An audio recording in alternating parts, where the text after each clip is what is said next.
અને જૂનાગઢના અંબાજી મંદિરના ગાદીનો વિવાદ વધુ વકર્યો છે। ભવનાથના મહંત હરિગીરી બાપુ સામે આક્ષેપોની તપાસ, ભૂતનાથના મહંત મહેશગીરીએ કરેલા આક્ષેપોની તપાસ કરવામાં આવી રહી છે।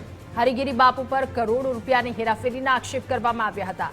અવધેશાનંદ ગિરિજી મહારાજે 11 સંતોની સમિતિની રચના કરી પ્રયાગરાજથી સંતો જૂનાગઢ આવી રિપોર્ટ તૈયાર કરશે અને 7 દિવસમાં રિપોર્ટ રજૂ કરશે। 11 સંતોની આ સમિતિના રિપોર્ટ બાદ કાર્યવાહી કરવામાં આવશે।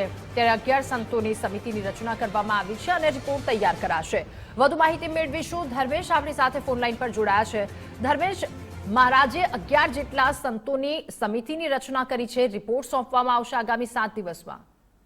દાદા, આધ્યાત્મિક નગરી જૂનાગઢમાં છેલ્લા કેટલાય દિવસથી અંબાજીના મંદિરના મહંત ધનસુખગીરી બાપુ બ્રહ્મલીન થતા ગાદીનો જે વિવાદ છે એમાં મહેશગીરી એટલે ભૂતનાથ અને દત્તાત્રેય મંદિરના મહંત મહેશગીરી અને સામે ભવનાથના મહંત હરિગીરી સામે આક્ષેપો શરૂ થયા હતા। એક પત્ર પણ વાયરલ થયો હતો જેમાં કરોડોની હેરફેરનો પણ આક્ષેપ થયો હતો। આવા સંજોગોમાં જે જૂના અખાડાના જે અવધેશાનંદજી છે એમના દ્વારા 11 સંતોની કમિટી પ્રયાગરાજથી મોકલવામાં આવી છે। એ આજે જૂનાગઢ આવશે।